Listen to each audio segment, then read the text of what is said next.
Every day I wake up, wake your ass up. The Breakfast Club. Y'all finished or y'all done? Morning, everybody. It's DJ NV, Jess Hilarious, Charlamagne the Guy. We are the Breakfast Club. Loren LoRosa is here as well. And we got a special guest in the building. The legendary Erick Sermon, ladies and gentlemen. What's up? E-Double. How you feeling? Now, you know you're one of the greatest producers of all time, but we're going to get to that in a second. We need to get to this ridiculous ass story that you told on the Diddy documentary. We still there?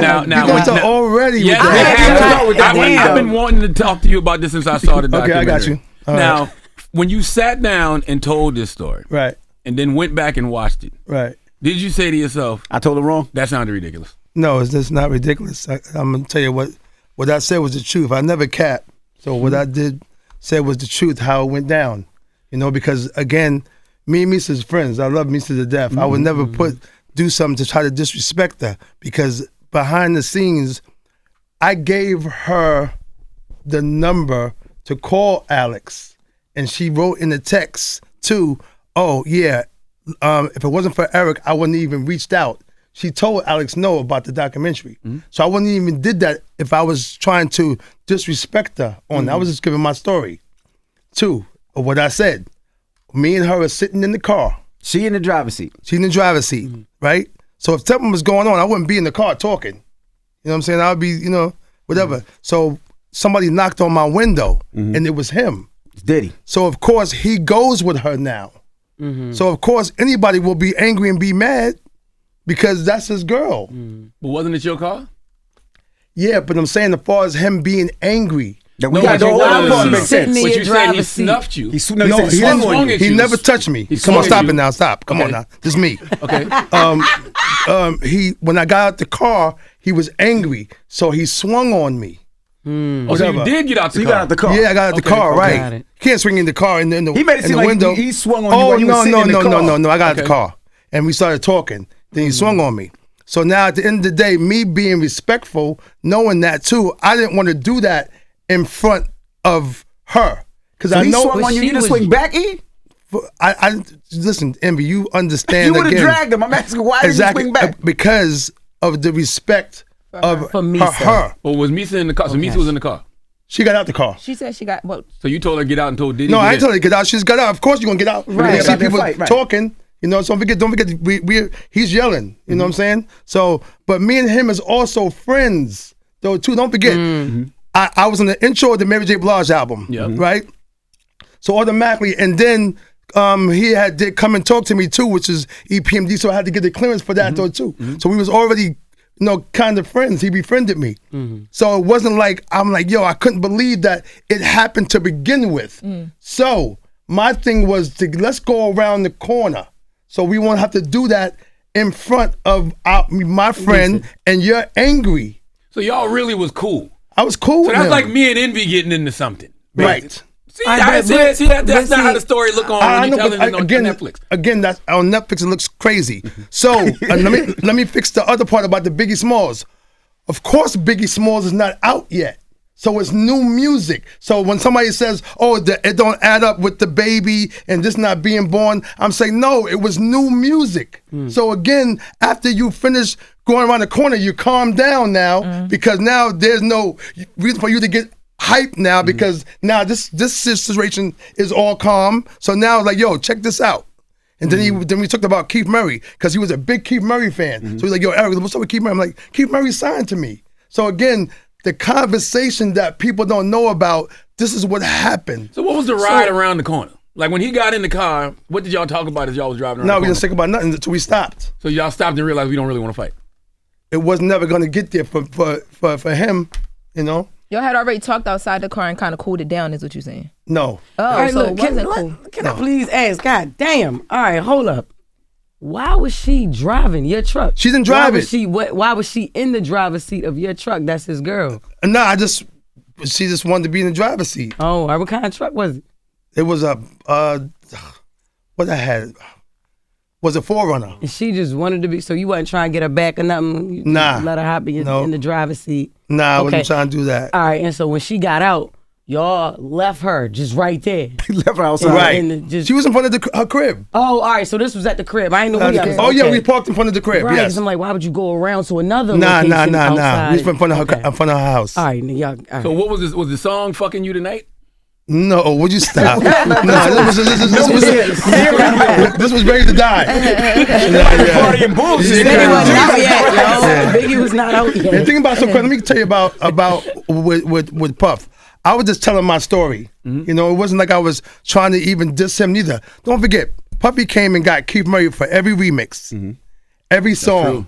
He called me for Jodeci's remix. So if you that angry with somebody, I wouldn't be getting phone calls. He called for Redman. He called for every time something came out on Bad Boy. One of my artists was somebody who he called, or he called me to remix it. So again, I understand how it might look, but it wasn't like. That's why I couldn't wait to get here. Y'all was friends. I get it. Now I get it. So the more. next question is why the documentary? Because I didn't see that bit on my bingo card. When I seen the documentary and I see Erick, so I'm like, Erick Silverman? the documentary. So who reached out for the documentary and why did you decide to do it? They asked me the questions. You know how it was, 50 is, again, I had 50 with Bernard in the beginning. You know, don't forget Corey Rooney brought 50 Cent to my crib next door, like walked over with him, be like, yo, here's my artist, whatever. I end up doing Heat Wave, you know, and I end up doing a couple of other songs though too. So I'm also friends with him too. So when they asked me the question, I'm like, yo, okay, I do it, not knowing it was gonna be, you know how you put stuff together. I told a couple of stories, Envy. This is a story that they end up keeping. Gotcha. You know, so again, I'm not here to Envy you. If anybody knows me, it's you. That's what I said. He was very and surprised. And you know my crew, and you know me. As far as just how I roll. Again, at the end of the day, I'm not trying to debunk or make everything sound nice or whatever it is. People don't know the friendship of Misa and me and him. We was actually friends. And I would have never ever try to put Misa in a situation on that. And I said friends. I didn't say we was like that and we was doing all that. I said, yo, that was my friend. You know? Because we never really put together as being boyfriend and girlfriend. It was just like a friend thing, you know? Have you talked to? Yeah. Damn. Yep. Have you Go talked ahead. to me? Okay, now. Now, this is the part that, again, at the end of the day, I was at Art Basel. And I heard that she was there, but I didn't see her out. But again, I know she wasn't gonna pick up my phone call because again, you have to let somebody calm down and be like whatever and see, because she was getting so much stuff, whatever. But she texted my best friend Bernard and didn't say some nice things. Of course not. You know? So again, but it was in the beginning, you know what I'm saying? So hopefully, you know, she sees this and then I'll be able to talk to her, you know, and say, you know, I didn't mean to do nothing to her because she is my friend. I guess for this new generation, every damn near every man on that doc looks like a victim. Yeah. You know what I'm saying? You got Erick guys wasn't on there like- talking about. I know that, but that's what I'm saying. You got guys on there talking about they butts got touched and everything. Yeah. So when people see you on the doc, they're like, "What the hell?" Is I wasn't supposed. Yeah, yo, Charlamagne. I look crazy. Like I didn't belong there. You know, when you see everybody else. So after you it's see the doc, I know you was like, I was like, yo, I didn't the belong there. Yo, hell? Envy. I swear, I want to. We want Superman going around the world again. Be like, you know what? I can rewind this all back. Yeah. You know what I'm saying? Yeah. And do it over, because everybody who saw said the same shit. What is Erick doing in that With all these documentary? victims. You Yeah. know. But at the end of the day, it's like this. I can't even take this though too. Since 89 though, Jess, to 90, this is my first time being this on fire. Hey. Like, Really? no, it's Since not. the doc. No. Just yeah, like man. music, right? Just No, like music no, was the I'm last still one. bumping yeah, no, that. no. That's listen. You reinvented yourself so many times. Yeah, but EPMD, Charlamagne, the Hit Squad. listen, Explain what you need. Charlamagne, What you 1 mean. second. I'm telling you, man, this right here is a different type. Like, I felt like, I'm telling you, like, this is the whole world. Yeah. Like, you can have a hit record and be around the world, but you talking about 23 countries, number one Yeah. Netflix. 49 countries. Yeah, well, okay, whatever. Yep, you number one. got it, Jess. All this, and then the album coming at the same time. That's I'm right. number one, you know, on iTunes. Like, I didn't have this though, Charlamagne. I don't want them to know you for the doc, Eric. Not that story. That story sounds no, crazy. no. Listen, I'm not saying that. I'm just saying, as far as me being, listen, I don't want to be hot for that neither. I'm saying, but it helped the project of dynamic duos. Yeah. Did you purposely align Hell your no. album to? They kept pushing back. The Got album you. was listen, Jess. This album is 4 years old. Okay. It was during COVID. Whatever Kevin Lyles came and got me in what? Shout out to Kevin Lyles. 2019, 2020. Then after that, 2 years went by, COVID, and then all of a sudden, they buy 300 for 400 million. After that, So you were signed to 300 right, I was signed with as Kevin. an artist. But as a partner. Okay. Oh, I didn't know that. You know, Envy, I'm too old to be signed to somebody. So after that, whatever time went by, all of a sudden 3.5 years went by. Then I had to get the politics of Prodigy's estate, Nate Dogg's estate, Sean Price's estate. So all this stuff took a little time. So now we ended up here. It kept going back, and then December 5th, it finally happened. They was calling me Dr. Dre. Oh, Erick is lying, is never coming. And I understand, because I was telling this lie since, not to them for 4 years, How did you get Denzel Washington to do the intro? It wasn't Denzel. You know it's C. Intro for King? Yo, that's my homeboy. Yeah, exactly, yeah. Yo, he does the impersonation so good. I literally thought, I'm like, yo, Arce is on fire. no. He got Denzel Yo, preaching out.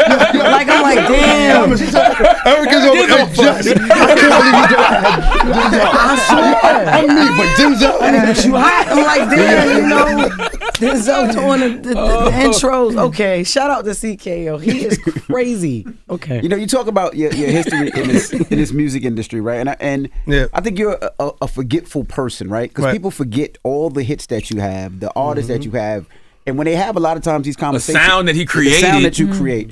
I feel like when they have these conversations, they don't mention Erick Sermon enough. Right? Do you feel that way? Yeah, I mean, listen, man. There's people that don't know who Larry Smith is, right? And Larry Smith, I know y'all know Suck MCs, Houdini. You talking about Slick Rick. Whatever. This man was a genius. So when I look at that happening, and then Marley Marl too not being talked about, knowing that if he didn't sample, this will not be where we at now too. So Envy, sometimes I look at that, but I look at the ones that came before, but like, damn, they ain't talked about neither. Then Jermaine Dupri though too is one of those two who somebody be like, who was underrated. You know what I'm saying? But again, as long as and my colleagues, like when I see Pharrell and he starts bowing and stuff, it makes me know, like, okay, I did something. So in actuality, it doesn't matter. As long as y'all know, you know what I'm saying? I'm cool with that. Well, we got to show the new generation. Like you're one of the architects of the East Coast sound, period. Correct. Like what inspired that sonic identity? And artists on the East Coast. Charlamagne, them new kids don't care about who's what. Yes, they do, because they think you Puffy victim number 3, and we not Oh having my that. God, not number 3. We're not gonna have that. Number 5. I will not let them do that to you. All right. So what inspired that? Yes, Again, what inspired that sound? Did you know at the time you were creating something new? Well, again, EPMD was, just stop it. All right. Okay. EPMD was something that, like I said, for me and Paris didn't know, Charlamagne, that we was producers. We thought every record that we heard was done by the artists. So we didn't know about the name producer. So whatever that we was making, we made thinking that this is how it's supposed to go. So all the records that Mom had against the speaker, because back then, you too young to know about this, but they used to put the albums and stack them up against the speaker or stack them up against the whatever wall unit you had. So that was all lined up. So you just picked whatever you picked. My dad had all these albums, just the Whispers, Earth, Wind and Fire, BT Express, of course Parliament, the whole nine. And Paris' father had Zap. So that's where More Bounce came from. So he had all that. Then all the stuff coming from Brentwood, we had a mixture of white, black, and Puerto Rican that we grew up with. So I knew all the rock songs. Led Zeppelin, I knew about, Genesis, I knew about, Van Halen. So we mixed all that. ZZ Top is you a customer. I don't want to say it out there, but at the end when I say at the end, you hear the guitar playing, you hear the banant. We played it for the hood. The hood said, take the guitars out. So you a customer became plain with just a beat in the bass line. But we had the ZZ Top Cheap Sunglasses sample in it. So we had, Godzilla by Blue Oyster Cult. All these songs we had, and we knew. So EPMD was a mixture of stuff that we grew up with and stuff that I found in the crib. And that became whatever the sound was with the Roger, because once we got the more bounce, we kept that going, and then the Parliament, we kept that going. The thing I loved about EPMD, y'all had like a chemistry that just was effortless. Like, It's all Run-DMC. Okay. Everything that we did was Run-DMC because don't forget, when we made the demo record, Pieces of My Demo, me and Paris really built a 68 Camaro car. You know, stripped it, the whole nine, got it, painted up by Earl Shives. You're too young for that too. Earl Shives was $99. So you get the car, go to the paint machine, get it all painted up. You know what I'm saying? And we drove it. The car overheated though, but we got to Manhattan and we walked to 3 labels that we found on the albums. See, back then on the albums they had the addresses. Yep. So we walked. We just giving some old. I'm 56 years old. So you look at the situations, and we got the address, and we walk, and then we got to Fresh Records, and that's when we met, Juggy Gales and Will Sokoloff, and next thing you know, 3 days later we got signed on that, from doing that part. What was the secret to y'all partnership though, and like how did you and Paris challenge each other creatively? Yeah, see, Paris didn't rhyme when I met him. Really? And Paris was a DJ. So I came from another part of Brentwood, which was kind of like, say if the Bronx was the Bronx. That was my side I came from. We had graffiti, breakdancing, DJing. The whole shit was hot where I was at. So when I came to Paris's neighborhood, I moved to my grandmother's house. I met Paris at the bus stop, and he snapped on me too. Like, me, he didn't even know me, but he was like, yo, what kind of sneakers you got on? I'm like, these are Pumas. He's like, nah, those ain't the real Pumas. Damn. So, and he was bold for that though, just because I didn't know, but I paid $30 for them though, Charlamagne, but they didn't have the holes. So Baskets was the real one. I had on the Puma Invaders. They didn't have the holes. They sound like the one. I know. The Puma Invaders, y'all. Like, come on. But I didn't know. I had on the Lees. I had on the Tika shirt. Yeah. I had the outfit on, but I had on the wrong sneakers. That had to hurt. You thought you was fly. I know, just Oh my walking through, God, killing yo. them in the Invaders. I thought I was right, and he's like, "Yo, what those you got on?" And again, people laughed, and I was like kind of embarrassed. But then after a while, he found out that I knew how to rhyme. So he was like, "Yo, you know." So I rhymed, and I had the Jane story. I had Jane since I was 12. So when I rhymed the Jane story, though, too, Charlamagne, he was like, "Yo, damn, you got something else?" I'm like, "Yo, I got this story about this guy named Bernard Getz." So I had the Bernard Getz story too, by him shooting the train up. So those are my first kind of rap. My mother, God bless her dead, she brung home Rappers Delight and a break called Apache. Apache had the green label on it, right? So she brought these 2 records home. So already knew, and again, my big ass used to pop too when I was younger, but I was, of course, small. Oh, God damn. What? My big ass used to pop. Dancing, man. Come on yourself, Eric. Dancing, man. Enough with the pause. Dancing. All right. So listen, Charlamagne, will you stop? Come on, man. Me and you are good friends. So I'm sorry, stay focused. Just stop it. On Soul Train was a guy called the Papillon Kid, right? And he was in the Charlamagne group. So I used to watch him when he was on Soul Train. So I became the Papillon Kid too. So at the time, this is what I was doing. And the whole neighborhood was rapping. But they would let me get like 10 seconds on the mic, the whole night, this and that and this. So I really wasn't getting off as far as in my neighborhood because I was young. So I moved to my grandmother's house, and then Paris gave me the shot.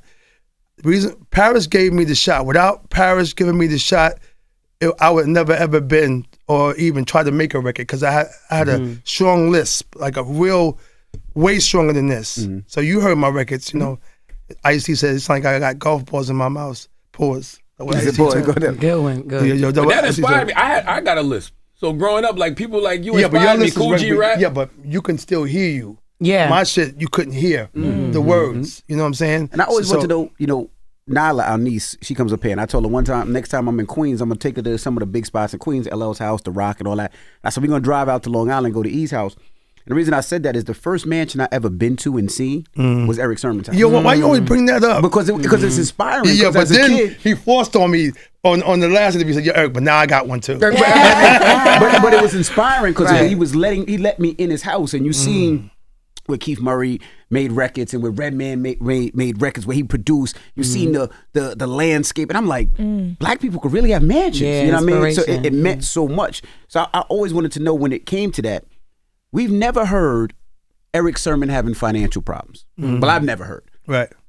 What did you do differently than most of these people in the industry? Because you always hear this person lost this person that. I mean, you even see Dame who just went into to court for bankruptcy or whatever it was he went to court for.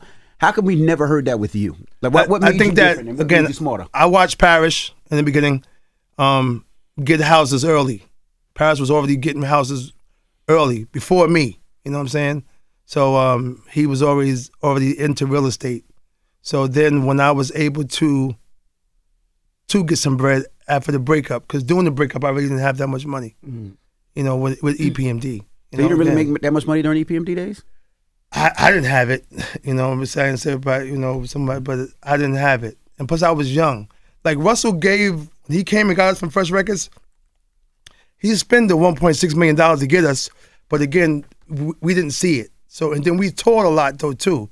So I was able to get me a crib and get me a Benz, you know, but it was like I didn't really see anything as far as bank account type situations until I moved to Atlanta and the group broke up. And once the group broke up, I started buying all type of shit. And I wasn't even living in the cribs. You know, I was getting apartments, getting houses, whatever, just doing whatever at the time. All of a sudden though, Envy, you see what I was doing. I had so many groups in so many places. I think Angie Martinez has said one time, how does Erick get all these deals? Because I was going to the labels winning. So it wasn't like I was going there and taking money. So that means Reggie was winning there, Keith Murray winning at Jive, you know, Dave Hollister was winning at, you know, at DreamWorks. You know, I had people, Alfonso Hunter was at EMI, you know, then I had the Death Squad came out, then Red Meth came out. You know how many deals I had? How much upfront money I was getting? Effects. You know, But yeah, but that was Parrish Parrish, yeah. more too. But I ended up selling my half, which is, I don't know why I did that at the time, but I gave 40%, this and that, and this. Then Clive Davis came, you know, that was $4 million. This is like, you know, again, at the end of the day, it was like, it just kept doing what it was doing. Kadar Massenberg at one time too. So it was the fact that, and then publishing what you see now. Don't forget, I never sold because I didn't have to. So now at the end of the day, the publishing is doing what it is. And you know, you probably saw the post. After so many years, Weekend does I Don't Want to Know by, you know, whatever. 1.9 billion streams. 1.9 billion streams brings you $250,000 every quarter. So every quarter you get $250,000 for them sampling you. Jesus Christ. For 4% on one record. So this is what I try to tell people. I never told the people to flex. I was trying to tell artists, like you said, if you have your publishing and you own it, here's what can feed you, like a 401k or some type of retirement type of thing if you own your publishing. But I get it. If you don't have the money, you have to sell it. And people are cashing in for the big money. I understand that 200 million, 200. I'm going to do the same thing too if I was Dre and Neo and Dream and all of them. I'd do it too. But again, in the small scheme of things, I never had to do that. So when I sit back and I be at home and years go by, I took off 12 years because I was on drugs for 12 years. So again, at the end of the day, them Percocets had me at home anyway. Wow. You know what I'm saying? So this is 12 years of being able to sit down because you got publishing checks from all that music that I was able to do, was able to have me sit down. That's how I live and be without me doing work is publishing. How'd you get addicted to Percocets was when, you know, when I had that thing in 2001 when they said I fell from the window, whatever, that was my first time on Vicodin. Do you ever tell a story of that, or you never told a story of that? Yeah, I mean, people know it wasn't that. You know, I was in the wrong place at the wrong time, but they said it was suicide, and Erick said it wasn't suicide. But Vicodin is what you get first. That's why I said Michael Jackson, it was the pills before he got to Propofol, whatever. But I had the Vicodin first. Once I had the Vicodin, I'm like, you know what, Charlamagne, I'm like, this is cool. So I was offered the Vicodin once I got better. 2009, I had back surgery. As far as like one of them L5s or whatever, my nerves had wrapped around my spine, so it had numbed my whole from my balls all the way down to my legs was all numb. So I was 72 hours away from nerve damage on that. Right? What's wrong with you? You ain't gotta say pause. You're talking about medical treatment. He clearly just talking about balls. So it's just. It's all Charlamagne, right. I knew he was looking at me. That's why I looked back. Sorry. Charlamagne, listen. He a child. He a big kid, listen, man. wait. This nigga talking about his addiction. Wait. And Go ahead, finish Oh, it. man, Wow. go ahead. E. Don't listen Wow. to me. I'm stupid. It's crazy. He a big kid, man. I So hate you him, was man. none from the balls Hey, yo, down. wait a second. It was a delay. It was a 1 minute delay. He tried And to he keep came it back. in. He I tried was looking to. Yeah. Oh, And he wanted me to catch him and laugh, but I would see? not look at him. He was. But I said no. But Envy. You thought they you was can't going. wait to be. I didn't say. I said I was numb.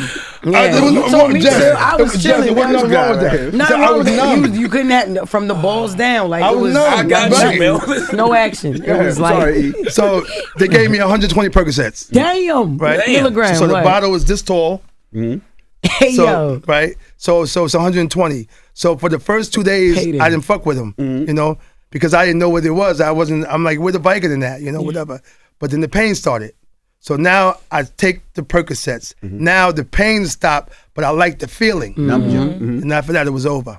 You said 10 years? 12. 12. How did you finally get off? I went to rehab in 2022. Thank Who put you God. in rehab? Was it? Me. Thank God. And I didn't go to no celebrity rehab. I went to a rehab upstate with regular people. And they talk about it though too. They hit me on the things like, yo, can't believe you was in here the whole night, because I figured if I went to one of the celebrity ones, you allowed to leave. And Yeah. so they say if Charlamagne is a fan, I could ask him to get me some Percocet. He'd get it for me. You know what I'm saying? So again, this place was really kind of locked down. They really didn't play. It was a girl and a guy situation. So it was 22 girls upstairs and 40 men downstairs. So and every day you go to a class from 7 to 8. So you have classes and you have people who come in on Tuesdays and talk for you. So you couldn't know what I'm leave at saying? all? No So leaving. during that time, you couldn't produce, you couldn't do nothing. You would Can't, there's none of that. Just reflect. But that's because the good. first 5 days is you doing detox and you doing what's that shit they use for whatever, they give you that for the first 4 days and after that you start rehabbing. How was detox and not having that after having it for 12 years? 4 days is crazy because you get this shit called The shakes. the Bukes. yeah, well, it's restless legs. So your leg is kicking and then your arm starts kicking, so you can't sleep. So now I'm up for 72 hours doing this, arm punching, like I said before. Sometimes I used to get emotional, but again, not now. But your leg is kicking and your arm is kicking. It's called restless legs. So that happens in the beginning. So now they want you to take some shit called Suboxone. Yeah. But Suboxone is another drug. So I was not going to put myself On back another on drug, something right. else to calm this down. I never understood why they do that in rehab. Right. They'll give you something else, another drug, Right. to wean you off the one that you want. Right. But So- it has the same shit in Same it that thing. you So if I would have hooked came home, I would have been on that. Yeah. So I'm like, fuck it, I'll just wait 72 hours, this and that, whatever. So I ended up taking some Benadryl out of everything too to put me to sleep after the 72 hours and that worked. After that, it was really cool. I was just going through it. But then they tell you don't go back into your environment. That means Yeah. if you go back home, that driveway is going to remind me of my dealer coming to my driveway. Right. If I go around the corner, that store is going to remind me, because I always had them meet me somewhere. Like my kids didn't know. My kids didn't find out. They didn't know nothing for a while. All of a sudden, though, Charlamagne, I'm looking at this situation like, yo, I can't get out of here because, again, I'm going to have to go someplace else, because if I stay here, it's going to call. Right after that, my mother's in stage 5. Yeah. Oh, wow. So now, for the whole year, I'm taking care of her. Now, I don't supposed to be in that environment. Yeah. Because now, I'm going to get stressed, and the first thing I'm going to run to is Percocet. the perks. Right. But my mother said, if you do that, I'm not going to make it. So once she said that, there's no way I'm going to touch the pill. Oh, so you was talking to her about the challenges you was facing. Well, she's not that. She just knew that I came up from rehab, Gotcha. and I wasn't supposed to be in that environment or any type of stressful environment. She knew that, but again, I had to take care of her. You know, so at the end of the day, so once that happened, from June to May when she passed away, right? My mother was so ill because my mother knew that how how it was going to hurt me for me to see her die. Yeah. So I got the call from Kanye West to go produce. I knew I was leaving that week, Charlamagne. All of a sudden, she tells my sister, tell Erick to get on the plane and don't miss that opportunity. She's dying, and she like, go do that. Yeah. So I go on the plane, I land, me and B. As soon as I land, he passed me the phones. My sister, my mother transitioned. Wow. Kanye calls and says, Erick, it happened to me too. My aunt called me. Don't worry about that. Come to the studio tomorrow. So when niggas talk about Ye too, he was there for me. Yeah. So that whole 7 months with him had me off of what just happened. Even though I went home to bury my mother, I went home and buried her. I flew to Italy where he was at, so we worked in Italy, and I came back home again. And after that, whatever, I knew that it had left me. Because believe me, those shit it's called pause, post-acute Look it up. stress, so something, whatever, where you get the symptoms of it calling you. Chris Rock. Post-acute withdrawal syndrome. There you go. Oh, okay. It's calling you. So now it's like, okay, well, damn, how can I get this? But I know I don't want to do this, but something's going to have to stop me because if not, that pause is coming in. What was that first meet up with you and Kanye as you're going through all of this stuff about your mom and he's there with you and he's been through it? Like, what was that first initial, like, come here, I got you? He just told me that when his mom's died, he went to work too. Yeah. So the music helped all of it. I went into the studio. He had a big 25,000 square feet warehouse in Slauson, right? So we went in there, and next thing you know, it was him and 88 Keys, whatever, and the engineer, and I just started playing music. And he was just like getting excited, and we was like, whatever. And the producer came in and said, yo, Erick, before you came here, we had no vibe. You know what I'm saying? So whatever was working at the time was just working. And we just kept doing what we was doing. What came from those sessions? Because I remember you had said that Kanye was putting out an album called Y3, and Kanye was like, nah, I ain't putting out Right, no yeah. Y3. Listen, Charlamagne, you would the stuff that we was doing was classic Ye. Samples, beats, rhymes, the whole nine. Once I came back from burying my mother and I flew to Italy, I saw Ty Dolla $ign. And I looked on the board. I saw my songs, but all the rest of them was him and Ty Dolla $ign. So they switched the whole situation when I was gone. That turned into Vultures. Right. You got any of those songs? Yeah, did anything? I mean, Nah. so did anything come out? I don't remember. Now, they leaked a couple of songs. Worship and something else came out that I did. But it was a leak. I always wondered, man, because I don't know, for the people who don't know, Erick Sermon discovered Redman. You heard him mention Keith Murray. I always wondered if EPMD doesn't break up, do we still get Oh Redman my and Keith God, Murray? Jesus Christ, man. Yo, of course, because Reggie was there. Okay. Murray was there too, but I can imagine the 5 years. Don't forget, this is Headbanger and Crossover. And we out. So imagine the 5 years in between. I wonder what would have happened.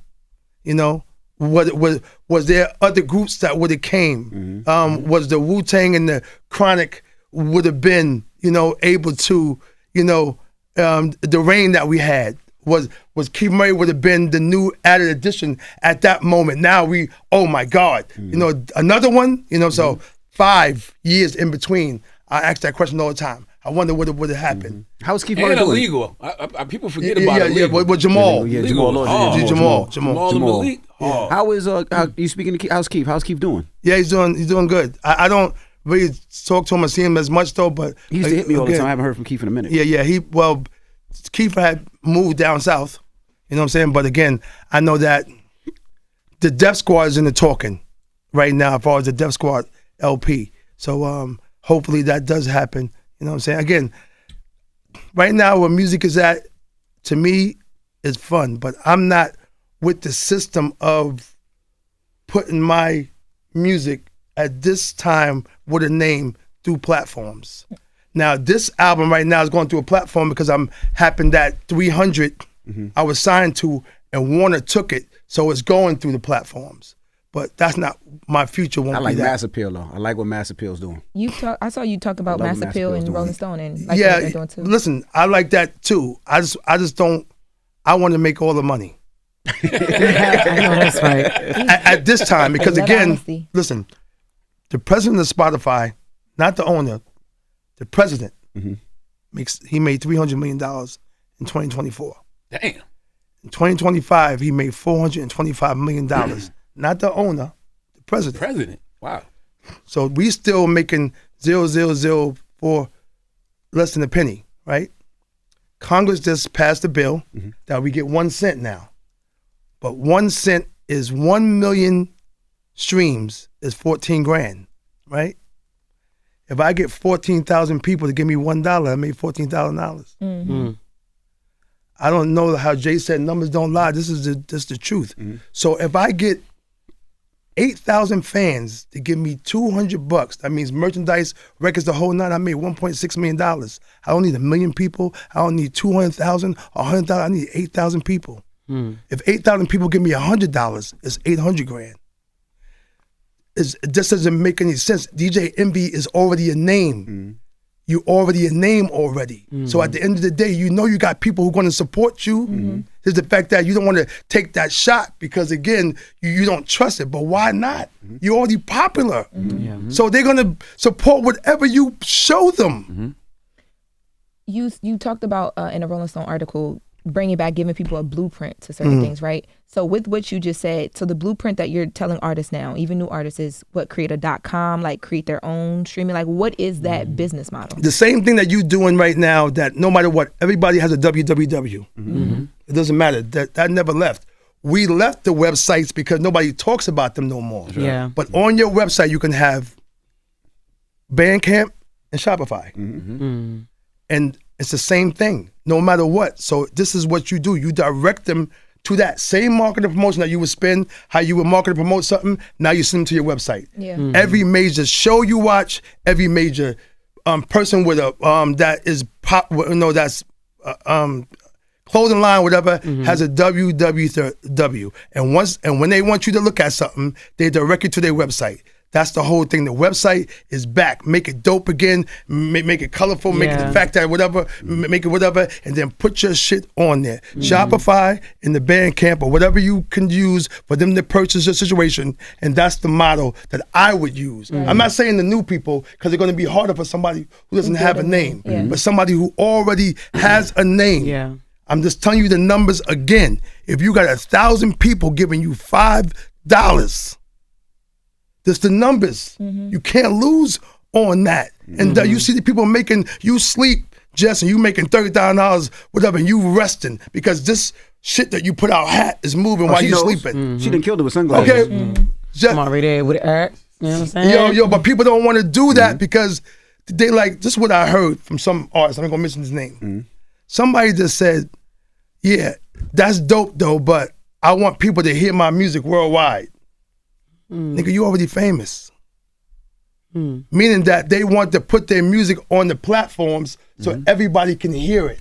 Yeah. You passed that already.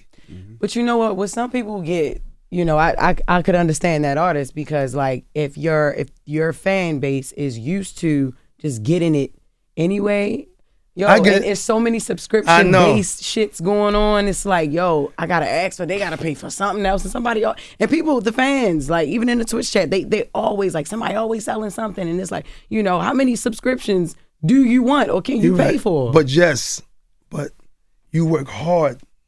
We get up in the morning, we go to work. I press them buttons. I do all that shit, and all of a sudden, somebody, would you buy something? Would you give away something for a penny?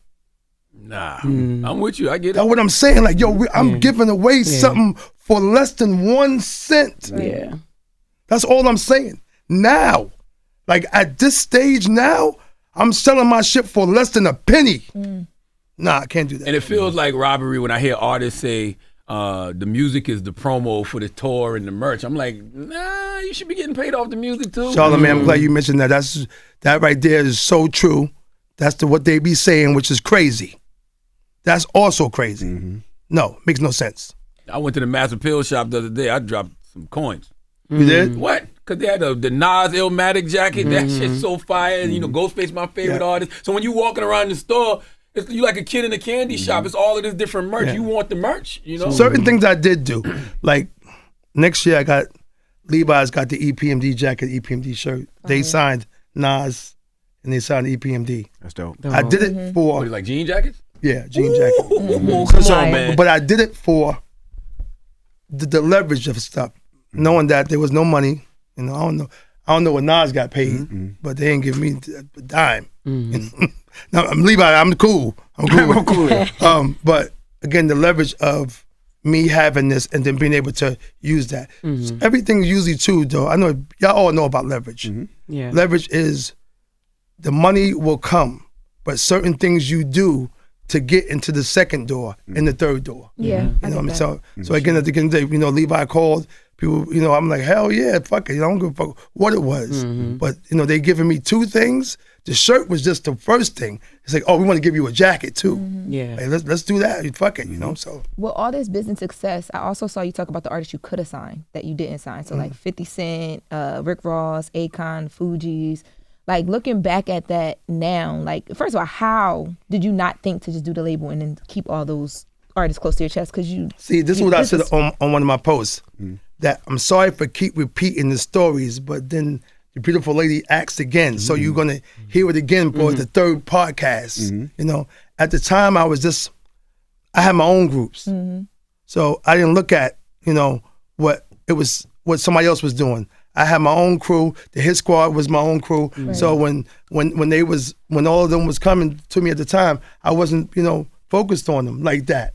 I kind of, listen, man, the guy got to say Bernard, and Envy gonna know too, Bernard back there is like too. He bought me the Fugees, whatever. I just wasn't at the time paying attention to it at the time, you know.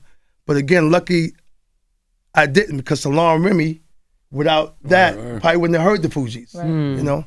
None of those artists that you mentioned excited me. There's one artist that I always wish was with Erick Sermon and Hit Squad. Who's that? Cannabis. Yeah, he was with me. I know, but I wish he would have stayed with y'all and did his debut album. I know. We'd be having a whole other conversation about cannabis if he would have stayed with Erick Sermon. But again, Ross was brought to me by Tony Draper, you know, and he was Teflon, so I did put him on the '99 album as Teflon, though, you know. What happened with Cannabis? Why didn't he stay with y'all? He signed to Wyclef. So he just. Oh yeah, but again, the money was offered. I think it was like $1 million, something like that was offered to him. You know, I wouldn't have took the money. Take the sound. Yeah, that sound would have been totally different. But all those groups, the Wu-Tangs, the whole nine too. Again, Bernard, his father had a church in Staten Island, you know, for over 30 years, and he took me to the whatever project they was at, whatever, and I met all of them. There's a picture I told you that's out, Park Hill. There's a picture that's out with me on my IROC with all of them on it. You know, it was out there somewhere. Now we can't find it, but again, you know, I was really going to sign Raekwon by himself first, but again, time go by, you know, and I ended up getting robbed and stuff now. So they got you back. They got it, you know. So with this album is titled Volume 1. You got other volumes coming? Yeah, Volume 2 is coming too, and I just like looked at. It's kind of crazy because I played a Lox record by mistake on another podcast on his podcast on Joe and Jada. Yeah, and I didn't know that they were going to keep it, so it's playing. My daughter said, "Yo, Dad, what's up with the Lox record?" I'm like, well, "How you know about that?" She said, "Oh no, it's on the podcast." On Joe and Jada. At the end, so at the end it played. So I had that as a surprise. I might be got to make something else if it don't get popular. But I already do CNN. You know. Oh, it's gonna get popular. Yeah. You number one in 49 countries, baby. Yeah. Stop it. No. But I have all the stuff, CNN, Black Star. You know, shit. I was again the Lox I told you before. Damn it, 8-Ball MJG. Raekwon and Ghostface. Helter Skelter. No. This is volume 2. You know, this is what I've had. Illegal. Oh, you got Illegal? Yeah. Okay. It's don't forget, it's 23 groups, right?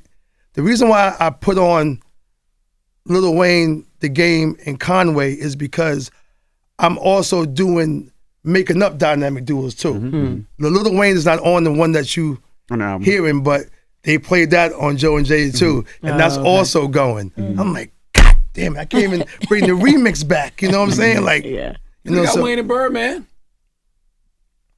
Yeah. Yeah, but no. What about big timers? Ooh, Yeah. big time. Yeah. Fire. Get that? Yeah. So Fire. people ask me too, where's the South groups? Nigga, you think I don't want to get, UGK, Pimp C's not here, want to get Outkast if I could. This is impossible to get those. Yeah. So, Yeah. I didn't want to go all New York. I used 3 West Coast. I did Dog Pound, Snoop and the Nate Dogg, and Cypress Hills. And the game. In the game. Yeah, 4, right? So, but I didn't want to go all East. I could have went that way because my first thing I wanted to get was Slick Rick and Dougie. I wanted to make another show, part 2, just differently my way. Been dope. I called them first and Nice and Smooth. I couldn't Nice get and Smooth. I couldn't get the things going at the time. But I want to do Common and what's that? Oh my God! I mean, Black Star. I said You said Black Star. You said Black Star. Yeah, Black Star. You said Common and who? Black Dog. Black Dog. Oh, Okay. Damn. So I want to make my duos, put them together though too, and make sure. Hey, Envy, you know what? I was playing the Styles P record on your album. Yo, that beat was tough. It was way before its time.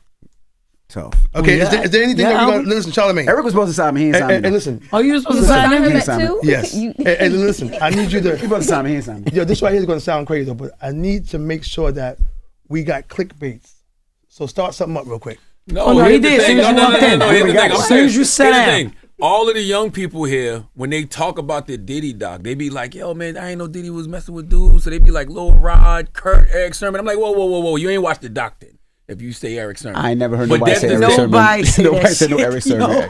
It's just the perception of the doc, because the guy that's no, I'm serious. Listen to me, Eric. Eric, listen to me. It's the perception of the doc. Already is crazy. Yeah, nobody It's said the perception of the That's doc. crazy. I'm not even nothing mad. about He's that my nigga. friend, but this. I'm not even mad. This is him. Nobody said Erick I'm not even Sermon. mad. That grown man But nobody and said his that. bookie is crazy. I did it. Insane. Right. Hey, Jess. I never heard that. Hey, Jess, you know what? Listen. I don't want to be the interview where it was like, okay, like y'all have the biggest stars in America and have the people up here that be saying some other shit that But be no, exciting. Eric, you got a story already. You don't Yeah, have to do this- that. No. You got history. Listen. You good. You a legend. You a legend Let for me real. listen, man. What you about to do? I need to have about the Diddy? click. I need the shit to be.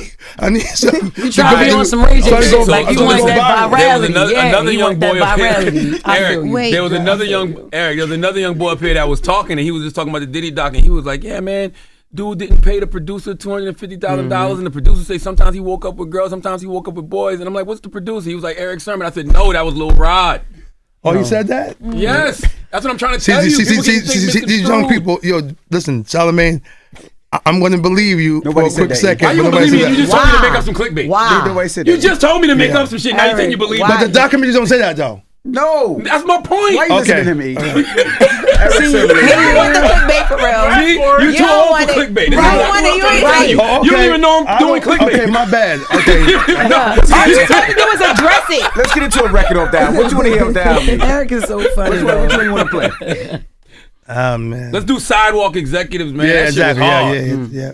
MOP. MOP. You to MOP? All right, let's get into it now. E-Double, we appreciate you for Eric joining done us. confused Okay, himself. thank you. He's like, yo, do some Wait, clickbait. And then when I do it, he's like, wait a minute. Right. No, listen, no, because Charlamagne is not being fair. This right here that's a cool one, but no, you usually do a lot more, and I feel like I'm getting shorted. But You've been here before. You've been here before. An icon. You have real stories to tell. I was here back You discovered I was Redman, here in Keith Murray, 1997. Dave Houster. You wasn't in on 97. I was in 99. I got Hey, one. you wasn't on in 99. You said it was stories you told in the doc that didn't make it. Tell us one of those stories. Oh no, I can't. Yeah. What's the other four? No, I didn't do that. I'm not doing that. But Jess, I can't do that. Hey, Jess, listen. Why would- Jess, are you gonna make me viral or you not? All right, here we go. I am. I already did it earlier, but I'll say it again. When Diddy drove you around the corner. So was he in the backseat? Was he Hey, sitting yo, behind you? okay. Thank you, brother. I love it. I love Put Diddy around the corner. No, I love you. I love you. We heard it was a coup. Peace. Sit on your lap. Now you wanna go there, right? Peace. We love you. Now you don't wanna play. Thank you. We love you. Bye Erick bye. Sermon, ladies and Thank you. gentlemen. Love you. Bye bye. Peace. It's the Peace. Breakfast Club. Good Peace. morning. Give my peace. Wake that ass up. In the morning. The Breakfast Club.